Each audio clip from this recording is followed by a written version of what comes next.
Yeah, hi everyone. My name is Marek. As Daniel just mentioned, I've been a long-time veteran of OpenMesh. For those that of you that are familiar with OpenMesh, I've been with OpenMesh for 7 years. I've been developing cloud platforms, and I'm really excited to talk to you about Plasma Cloud today, which is basically heavily inspired by all the great things that OpenMesh had developed over the years, and we're hoping to continue where OpenMesh left off with Plasma Cloud. So we're going to do a quick overview about where we are and who we are and where we're going, and then we're going to talk about our product line, and then I'm going to give a demo on our demo console, where you can just see the look and feel, the feature set, etc. All of the things that I will be showing is also available online, so you can also easily later on check for yourself and reach out in case you have questions or concerns. And then hopefully we have a couple of minutes left for Q&A, to go through specific questions that you may have. So Plasma Cloud, as I had mentioned just a minute ago, it's basically a OpenMesh inspired cloud managed solution for your entire network that is mainly access points and PoE switches at the moment. We focus heavily on hospitality, retail store, branch offices, education, that all require a large amount, from small to medium and large amount of access points and switches installed over various premises that can all be remotely monitored and managed, and troubleshooting also is possible via the cloud managed console. Main key directions that we pursue are really easy setup, and when we say easy, we mean easy. You can unbox the devices and plug them in, and they will work immediately after you scan the MAC address, add it to your network, and it should be really, really straightforward. And it should be really easy to manage all of your devices through a common interface, so that you can keep an eye on hundreds of locations if need be, and can handle customer support requests from a remote location without having to drive or travel in whatever way to these locations to understand what is going on. A lot of these things, all the features I'll be going through in the demos. I won't spend too much time, so because we only have an hour, and I want to give you a good overview of the feature set, and maybe we will do later sessions where we deep dive into certain aspects to highlight how to solve specific issues and understand all the information that is available. So for starters, I want to mention that we're really unhappy the way things turned out with OpenMesh. And because of that, we want to make it really easy for all those folks out there that have deployed OpenMesh. And to achieve that, we offer OpenMesh hardware compatibility, which allows you to bring your existing OpenMesh hardware. So that goes down to the very first OM2Ps that were out there, to the later A42 and A62 access point models, and almost everything in between can be migrated to our platform using an easy tool that I will demo later, that will allow you to upgrade all your devices to our firmware and bring them over to Plasma Cloud and import all the data from CloudTrax, so that you have one unified platform for your legacy OpenMesh hardware, should you have any, and the new hardware that we are offering. Of course, a lot of customers that we have talked to over the last couple of months, they also chose a hybrid approach where some networks still stay on open mesh, because why change all the networks at once and potentially introduce new issues? You can stage it out, and you can manage your hardware as you like. But again, this is just an overview. I will go into that a little bit later. So as the first wave of products, we focused heavily on access points because that is our core competence here. So we offer a whole family of access points, from the small to medium and the high end, very similar to the Open Mesh product line. Of those that are familiar with the Open Mesh product line out there, you will see it's really modeled after that. For starters, we have a lot of exciting plans for the coming future, but for now we want to focus on giving a new home to those that are in desperate need of replacing existing Open Mesh installations or extending Open Mesh installations. So our product line begins with the PoE 300, which is our single band, low cost access point. It's a very basic single band 2.4 gigahertz access point that is geared towards low cost. If you need to install a lot of those for Wi-Fi sensor deployments, or you have you would just want to try it out, or some customers just want to carefully try it out, then that is the low cost entry access point that you want to go with. It comes in an IP55 rated housing, which gives you dust and water resistance, so that it is suitable for outdoor deployments. You don't want to deploy it really totally exposed to the nature. Cover it a little bit because it's not high. It doesn't have a really high IP rating. It is IP55, but nevertheless, it's suitable for gardens or marinas or something where you have some kind of shelter, and you want to cover this area with your Wi-Fi. Then there is the brother of the PoE 300, which is the PoE 300E, and it's basically the same model. And the E stands for external antennas. So that's the only key difference. The antennas are on the outside. They come with some antennas, omnidirectional antennas that allow easy installation. But if you have more advanced requirements for sector antennas or directional antennas, then you can easily replace those, which you cannot do with the PoE 300, as the antennas are on the inside. Other than that, it's the exactly same model, same hardware, single band external antenna version. So now we're coming to the PoE 1200, which is our workhorse model. It's a dual band, a classic dual band Wi-Fi AC, 11 AC model. It is very cost effective. Inside the same housing, it again is water and dust resistant with the same IP55 rating, and it can allow to operate 2.4 and 5 gigahertz bands simultaneously.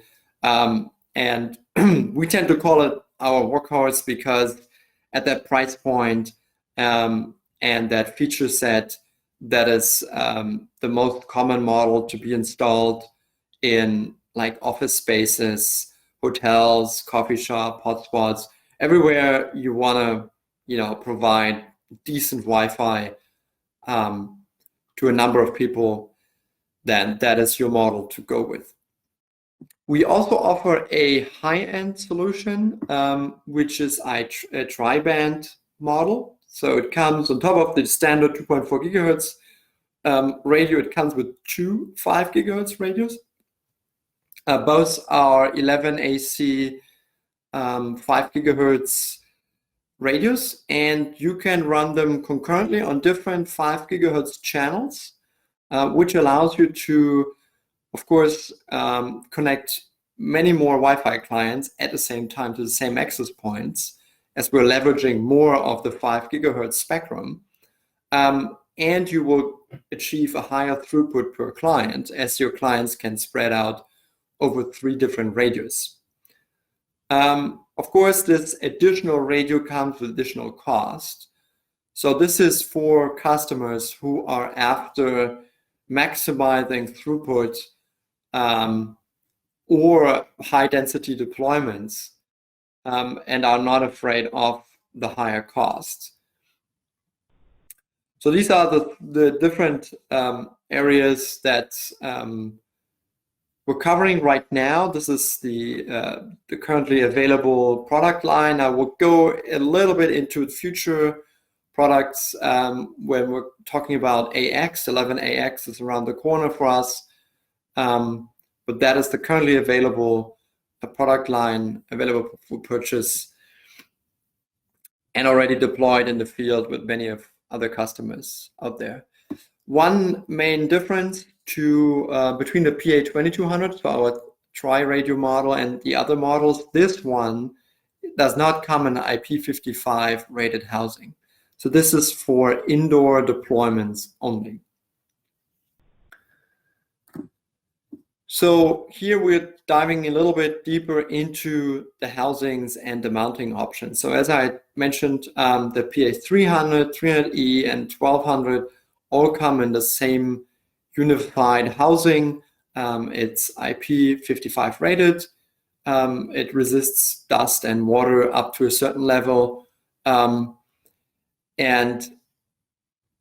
is suitable for outdoor installations. It comes with a range of mounting options that are all installable without any screwdrivers, any screws. Of course, you have the options to screw some of these pieces to the wall if need be, but in most installations, you don't need any extra tools. You can just use these simple mounting options that are included in the package. So you can go for wall mount, pole mount, T-rail mount, and junction plates of different sizes, different shapes. Also for T-rails, we support 2 different shapes. You have 2 little pieces that you just slide in depending on the size of your T-rail, and you can just clip it to the ceiling. It's very easy, it's very straightforward, very low effort.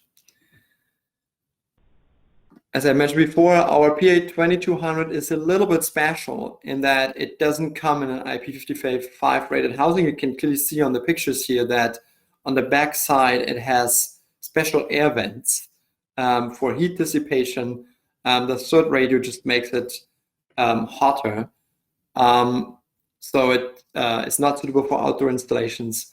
Nevertheless, it comes with a wall mount piece as well as the T-rail mounting clips to make it easily installable, whether it's be on the wall or on the ceiling.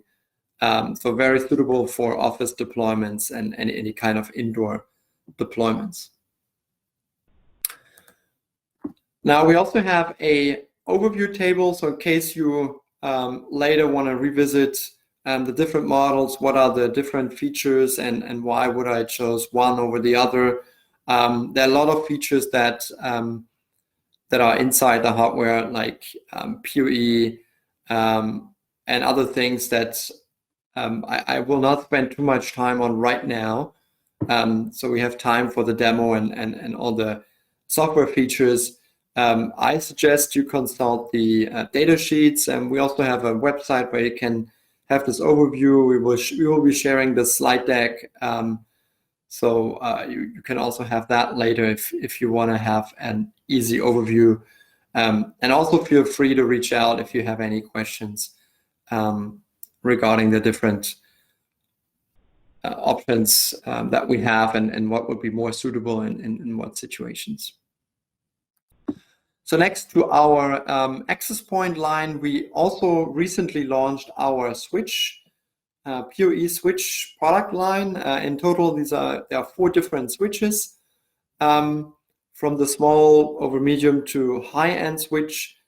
We will be diving into those in just a bit. For those, again, who are familiar with the Open Mesh Switch product line, it's very similar. We try to, again, offer a replacement, a drop-in replacement for your Open Mesh gear. So the small switch, the PS8L, is a simple 8-port switch.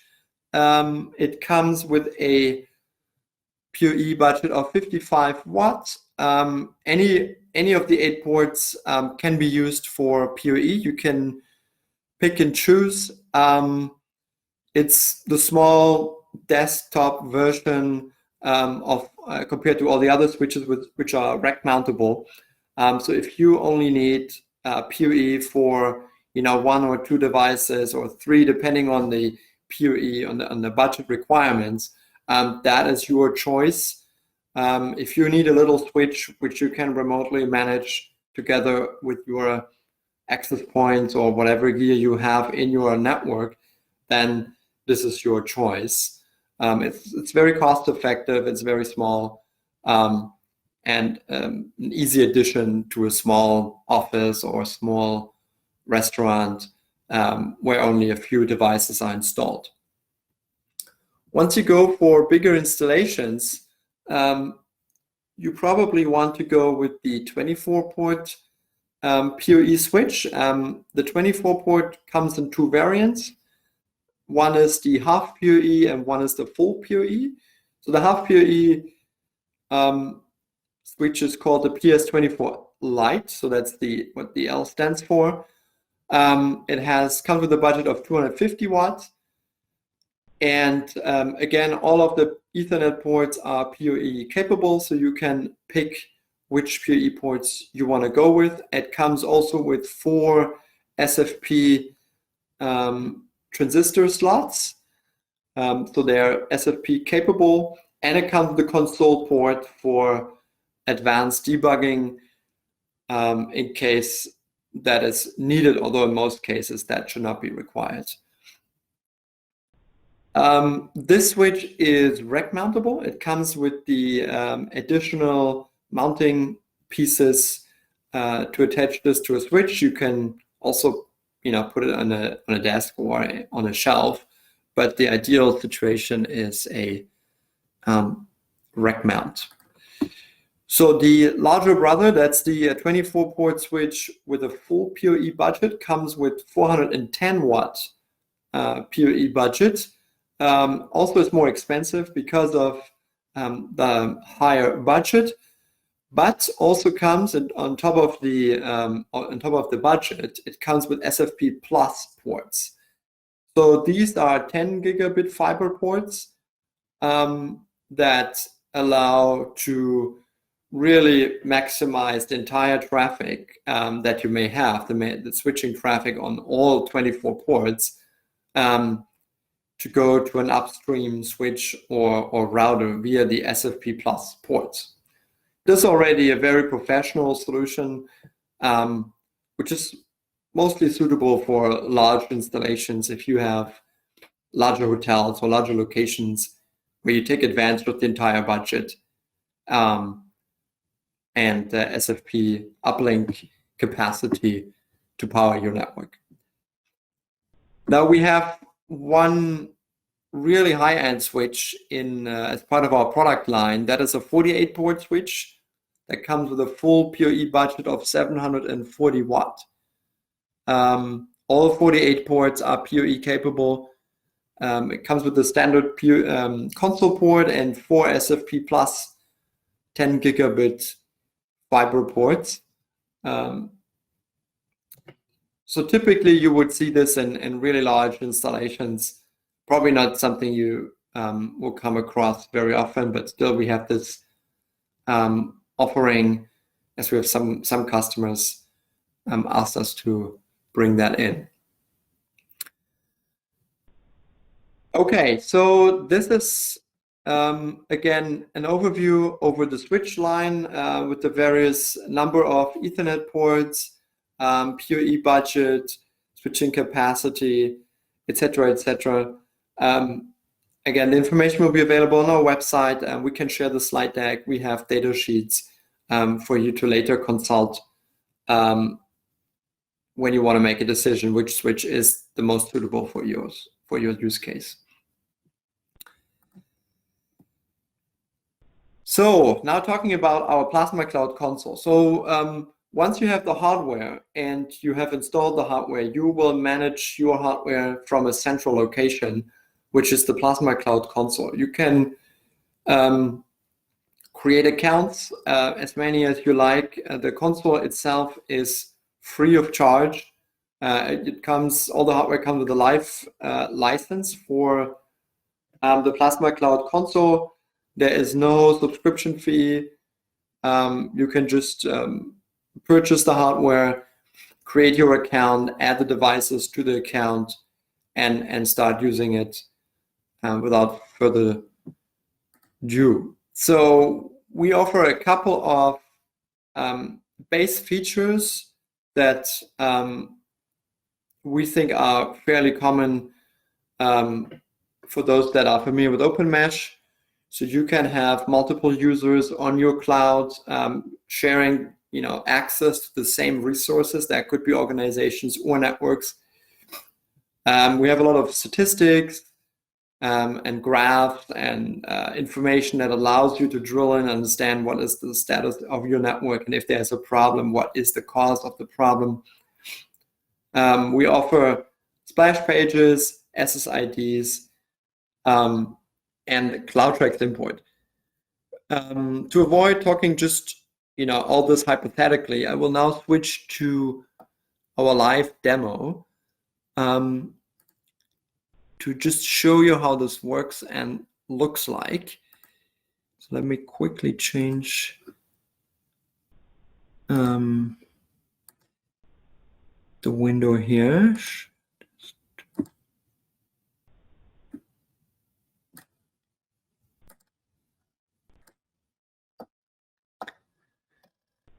So I think that should be working now. You should be seeing the Plasma Cloud console. I will be logging out just to show you how this works when you log in. So you can find a link on our website, and it's also explained in the slide deck. You can log in with demo. And anybody can do this online, and that will give you a sandbox of our Plasma Cloud console, which shows a snapshot of networks that we have selected that are live installations, and allows you to just discover what the console can do, how it looks like, what the look and feel is. And if you have then any questions, you can just come forward. So you don't need to buy hardware to just see what our product is capable of. So here I picked the demo hotel, which is part of the demo organization. Organizations are basically a way to group networks. If you have a bunch of networks that are all belonging for whatever reason, logically can be combined in an organization, then you can create an organization to group them inside. So we have one organization right now, which we call demo organization. And in that organization, we have two networks at that point. So this network actually is a hotel in Northern Ireland. They were kind enough to allow us to showcase their data and their installation here in this demo. So when you log in, you get this overview, you get a map where you can see all your devices that have been placed on a map, and thereby have a location,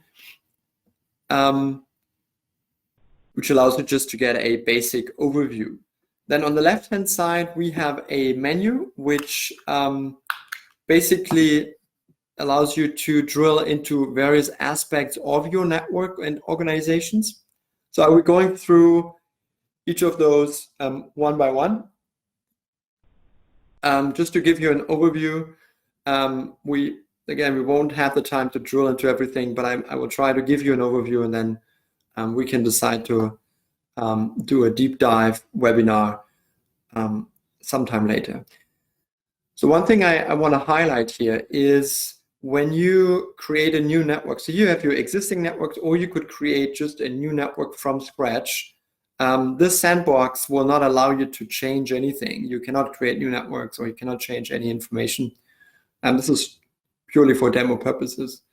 But this is what this would look like if you were to create a new network, where you can, you can define your name, you can specify an address to have the map center on that address. You can select your time zone, and you can choose another network to populate initially your settings with, so you don't have to reconfigure each network from scratch. On top of that, here you find the import CloudTrax network option.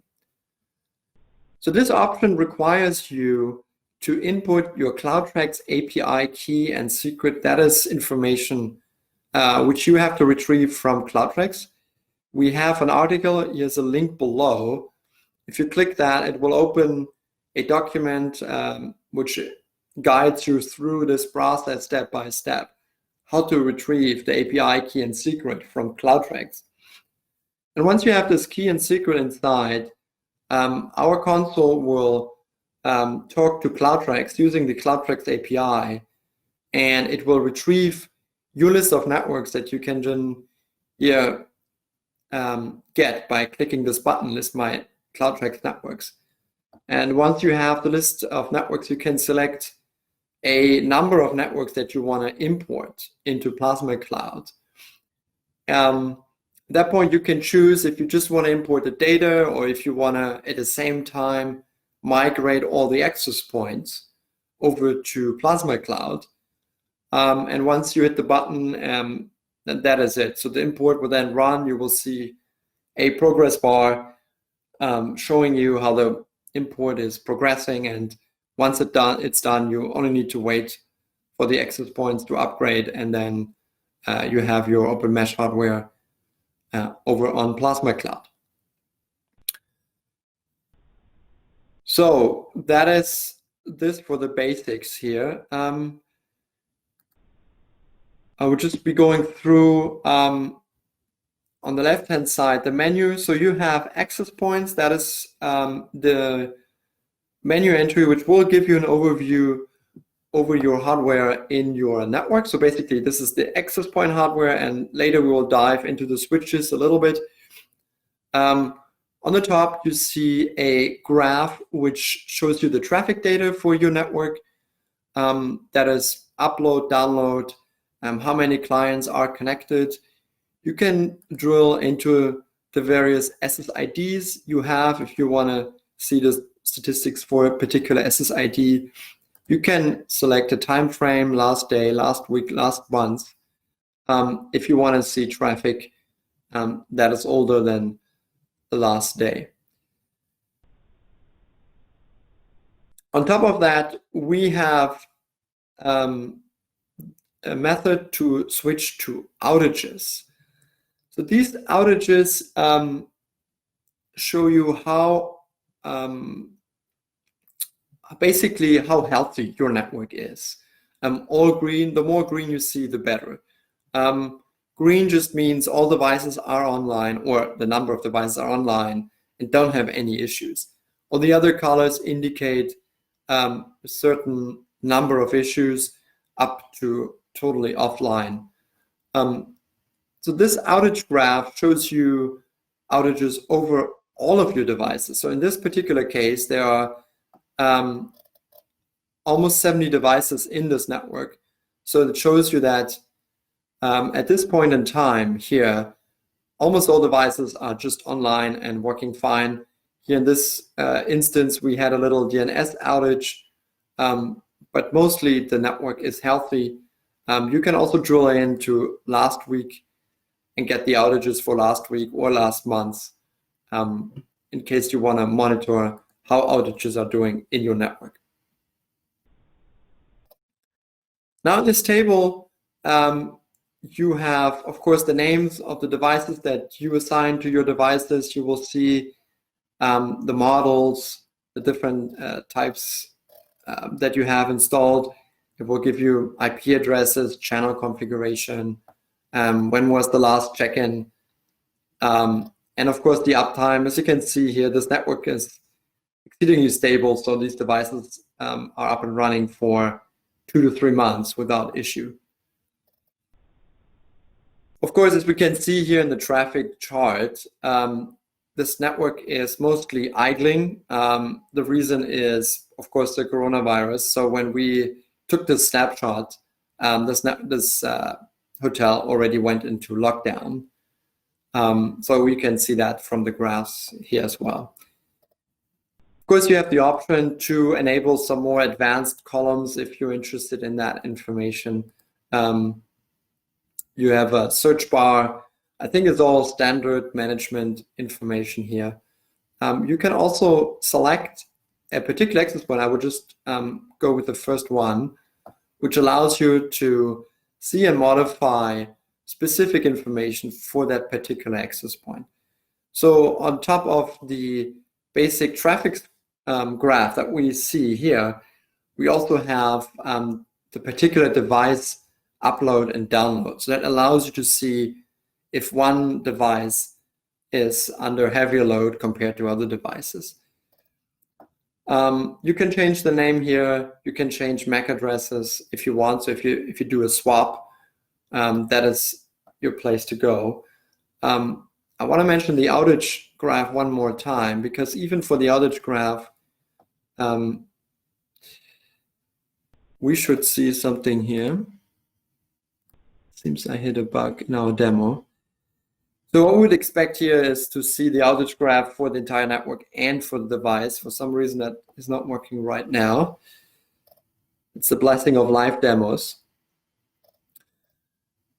You can also configure Wi-Fi channels on a per device level, and HD modes and TX power and mesh. Of course, these are advanced settings. We do not recommend, typically we do not recommend to change any of those settings, but go with our network-wide or our Wi-Fi AI. I will come to that in a little bit. So these are only settings that are needed in special circumstances. At the bottom here, you will see an overview over your access point and which ports are connected. The golden frame will show you that this port is currently the uplink port, and it is connected. That's what the green color shows you. So it's currently using the PoE port to get its internet connection. Here is a very interesting feature that I want to focus your attention on. It's not easy to spot. So this particular network has 4 SSIDs configured at this moment. We will go to that in a bit. And what this setting here does, it allows you to configure if a particular device should have SSIDs assigned that are different from the standard SSID configuration. So we could decide, for example, that this device should not have the marketing SSID assigned, and then we can just remove it from here. And then if I push save here, then that SSID will no longer be broadcasted by that particular device. So we have this option to assign SSIDs to particular devices, which is useful in a number of different ways. Like if you are in a hotel and you have a conference room and a special conference is taking place, and that hotel could offer for that conference to create a specific SSID which carries the name of the conference and even has different ways of accessing the internet, and it would only be broadcasted by the access points in the conference room or around it.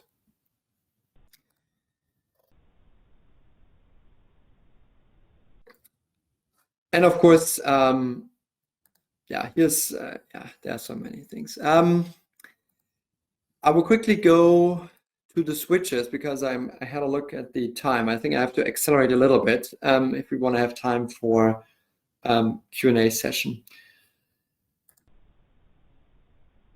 So to see switches, I have to go to the other network because this this hotel doesn't have any switch installed yet. So I switched to the demo office network, and that demo office network has a PS8 Lite installed, so our 8-port switch. Now the general layout of this page is very similar to the access points, where you have basic overview over the IP addresses, over uptime and last check-in, upload, download, and on top of that you can see how the Ethernet ports are being used and how the PoE budget looks like.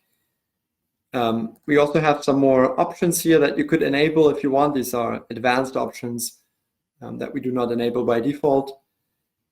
And by clicking, you get into the details of that switch. Again, the golden frame around the port shows you this is the uplink port for that 8-port switch.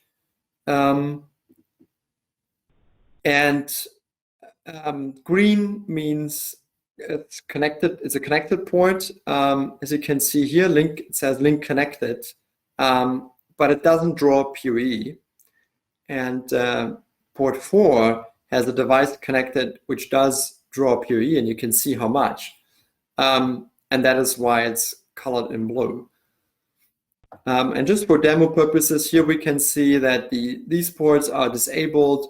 Port 5 has PoE disabled. That's why you have some different icons to indicate, really quickly what is this port doing. Below you have a table which shows you the specifics of this port, of the various ports, like what is the link speed, again, what's the PoE draw, power draw, how many clients are connected. If it's, if the switch is connected to another switch, you will see the client numbers go up quickly, and the VLAN assignment.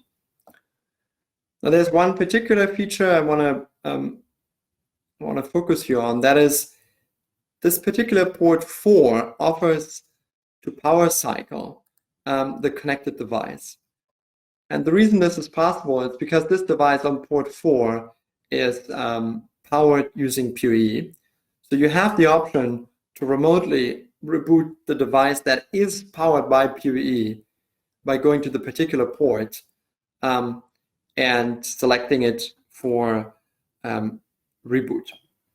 And that will just instruct the switch to cut the power for a short moment and then turn power back on, and that will force the connected device to reboot. So this will work with all kinds of devices, not only Plasma Cloud hardware, but if you choose to install security cameras or other equipment, which from time to time requires a little nudge to be functional again, that is your tool of choice. So on top of that, we have designed a visual method to assign VLANs to different ports.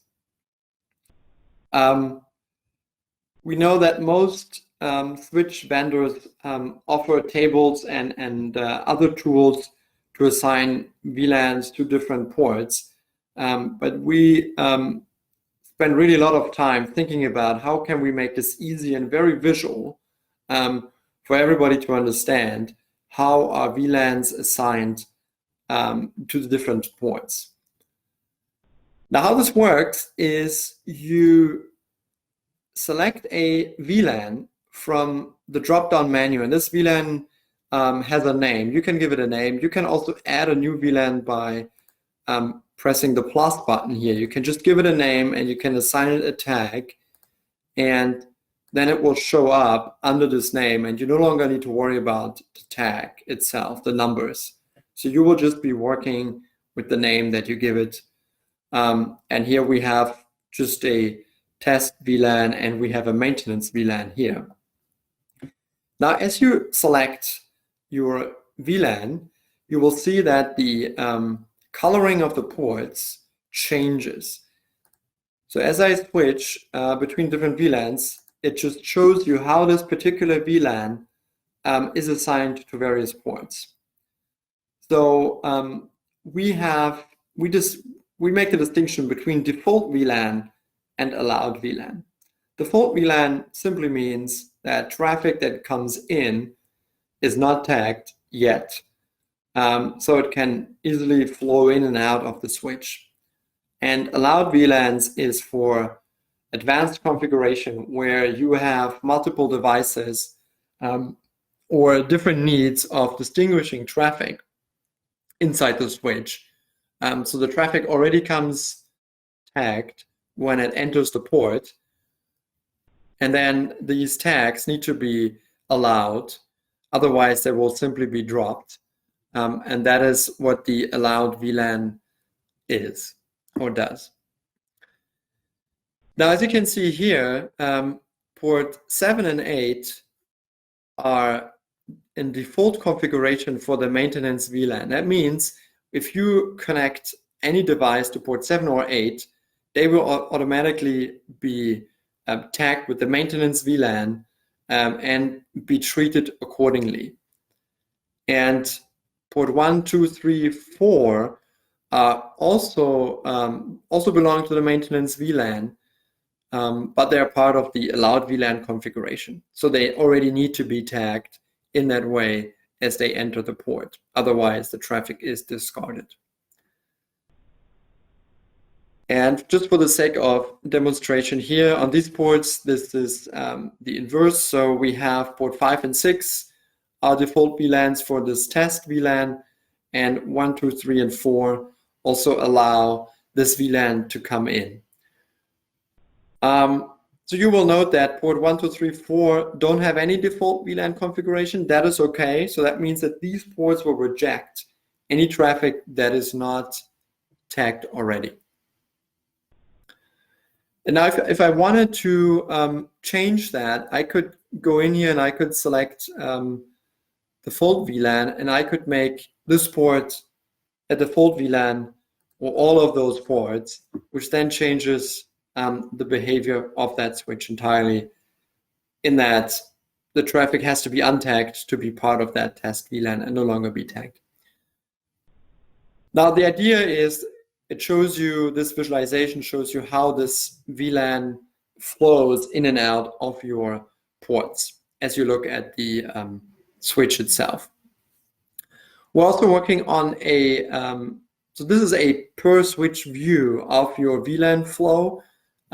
We are currently working on a network-wide view. So you can see how, if you have multiple switches and other devices that require VLAN configuration, how these VLANs are flowing through your entire network. That will be released in a couple of months, probably at the end of the summer. This as part of our layer 2 visualization to easily manage different VLANs and keep an overview of how things are configured. Now, I don't have much time left. I want to keep a little bit of time for Q&A. I will go a little faster now. Again, if you're interested, just feel free to reach out. We can schedule more in-depth webinars and go into other topics. So we have a client overview that just shows you what clients have connected to various SSIDs. You can either view all SSIDs or particular SSIDs over different time frames and see what clients have connected, what is their Wi-Fi connection stability and performance that's easily viewable, what have these clients downloaded. And on top of that, you can view the network access. So most clients will be in normal network access mode, but we have a feature that was recently released that allows you to block clients and then show them a particular message when those clients are blocked. I think if I go to, just thinking if I can quickly find an example.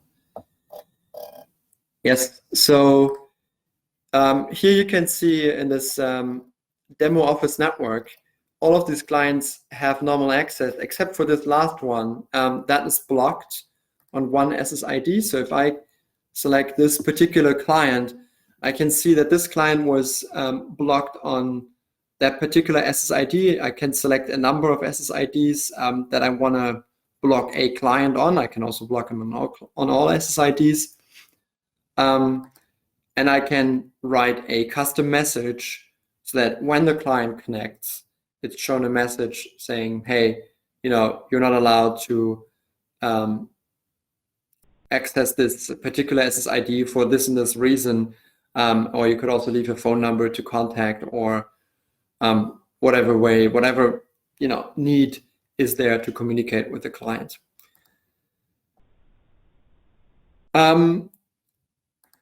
We have a couple of advanced features that unfortunately I don't have too much time going in right now. All our devices come with mesh.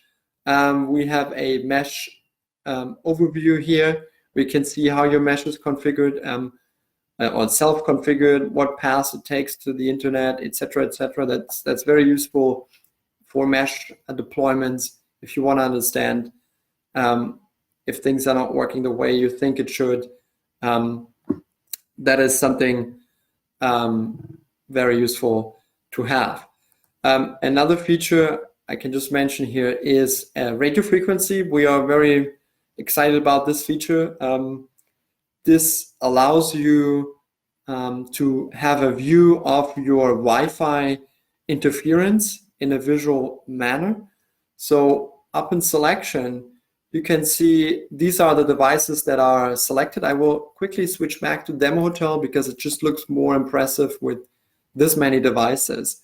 So here you can see all the devices that are installed, and on the quick glance, you can see which channel it is using. Because I've selected the 2.4 gigahertz tab. I can also switch to the 5 gigahertz tab. And then I can see which channels all these devices have selected. And what you want to make sure in large installations and even in small ones is that you pick channels that do not overlap with neighboring channels. And that is what this view helps you to see as you have the channel view. To further drill in, you can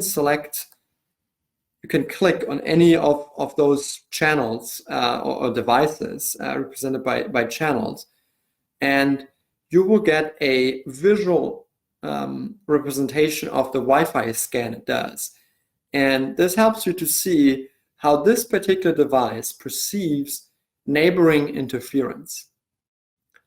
So in this particular case, because it's a very large network, you can see that there are a lot of neighbors, and the channels that are selected by this device is this gray box. So you can see this is the device itself, and all these other curves symbolize nearby devices. And because these devices belong to the same network, we can show the device name. So the owners of that hotel chose to number the device. So this is device 11, and this is the device 15 and 3. And you can see how these different channels are laid out, and how this particular device that I selected, this is device 8, interferes with those devices that it sees.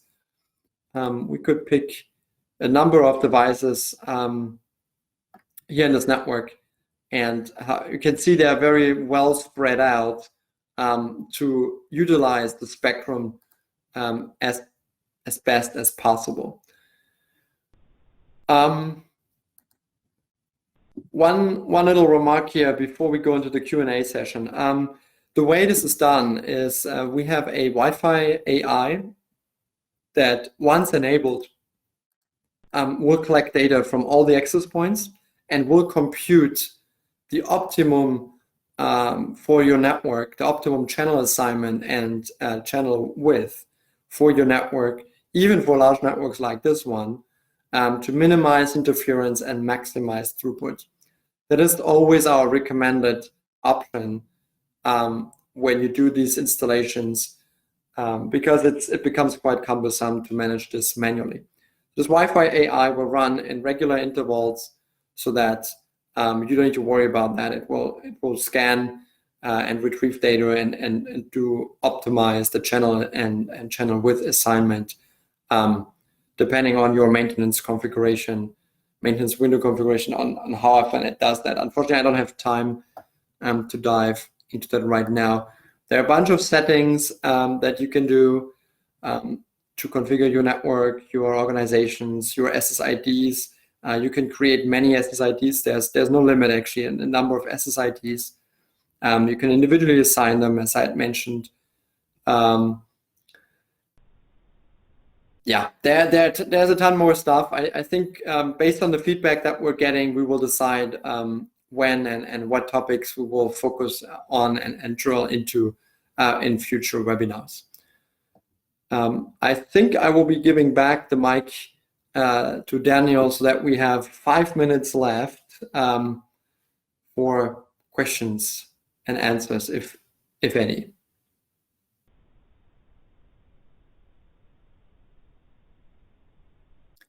Daniel, are you still with us? Yep, my mic decided to not unmute, but there we go. Appreciate your time. Thank you very much for helping us out with this webinar this morning, and hopefully everyone on board did get something out of that. So if you do have any questions, just post them in the chat or the Q&A, and we can go through this now if you like.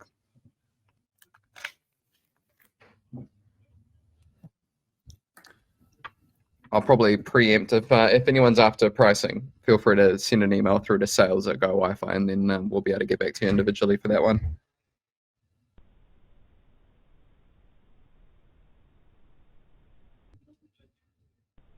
Okay, maybe while we wait for questions. Sure. I will quickly just get back to my slide deck just so that nobody feels overwhelmed with all this information. So we do have an overview about all these features that I mentioned, and some I didn't have time to go into. They're all part of this slide deck. So how you can share networks and organizations with other users. You can assign SSIDs to particular devices, the Wi-Fi AI, this RF topology. So all this is mentioned in the slide deck, and I will be sharing that after we conclude this webinar. We also have a mobile app that works across all these different mobile platforms, also iPads and different screen sizes. Yeah, so there's a lot of information, and here's the information also in the slide deck, how you can access the demo, how you can discover yourself what's available, how it works, and in case you need to demo this to other customers, feel free to use that. That's the main purpose of this demo. Okay. Do we have any questions? We do have one. Are there any plans to provide OM5P devices to be ported to the Plasma cloud? OM5P ACs are already supported. Maybe I went too quickly over the list of support devices. OM5P ACs are supported and can be ported over. Or is this question about the really the OM5P, the first one, the very old devices? It may potentially be about the older one. Yeah, the old one, the old OM5P is yeah, that one is not supported, and I don't think it will be, simply for lack of interest, and we have to pick which devices we support. So that one is not. There are a couple of like rare devices that we don't support, and the OM5P is one. So we also don't support the OM1P, the really first model that OpenMesh came out with. So we support the later models and the AC models. But all of the OM2Ps that are very popular, those are all supported as well. Cool. Thanks for that. Is there any more questions from anyone? Otherwise, we'll end it there.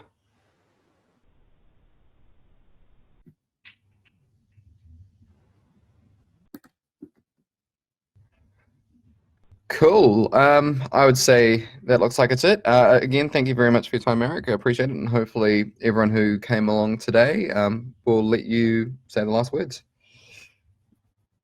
Okay, well, you did it well. Thanks everyone for your attention. Feel free to reach out if you have any questions or you're interested in further deep dives. We're happy to inform you and share the knowledge, and we're also very interested in receiving feedback, and we're very guided by the feedback that we've received so far. So feel free to reach out to Daniel or us directly. And we'll take it from there. Thanks. Cool. Thank you very much. And don't forget, we'll send out the video to everyone as well as the slide deck. So thanks, everyone. Okay, thanks. Bye-bye. Bye.